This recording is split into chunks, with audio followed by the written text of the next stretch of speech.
नवनवीन ताज्या घडामोडी जाणून घेण्यासाठी लाल दिवा न्यूज चॅनलला लाईक करा, शेअर करा आणि सबस्क्राइब करायला विसरू नका।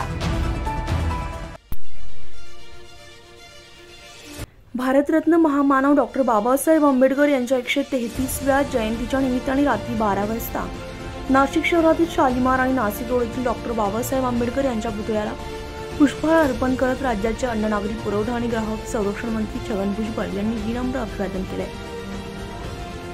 यावेळी दादा भुसे, माजी मंत्री शोभाताई बच्चाव, पोलीस आयुक्त संदीप कर्णिक, शिवसेना जिल्हा प्रमुख सुधाकर बडगुजर, वंचित जिल्हा प्रमुख पवन पवार, महानगर प्रमुख अविनाश शिंदे, आरपीआयचे प्रकाश लोंढे, आनंद सोनवणे यांच्यासह पोलीस उपायुक्त किरण चव्हाण, उपायुक्त प्रशांत बच्चाव, उपायुक्त मोनिका राऊत, उपायुक्त प्रशासन चंद्रकांत खांडवी, सहाय्यक पोलीस आयुक्त सीताराम कोल्हे, शेखर देशमुख, सचिन बारी, नितीन जाधव, सिद्धेश्वर धुमाळ, सर्व वरिष्ठ प्रभारी अधिकारी आदींसह भीमसैनिक मोठ्या संख्येने उपस्थित होते।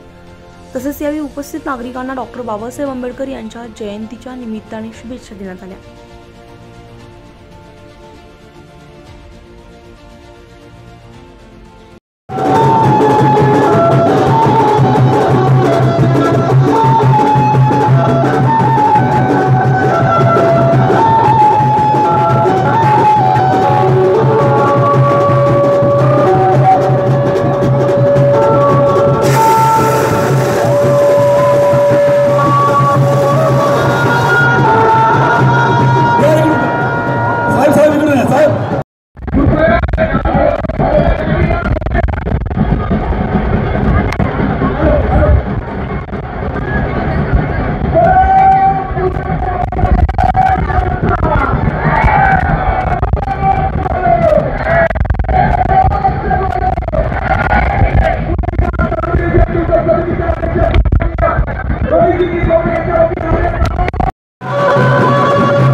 नवनवीन ताज्या घडामोडी जाणून घेण्यासाठी लाल दिवा न्यूज चॅनलला लाईक करा, शेअर करा आणि सबस्क्राइब करायला विसरू नका।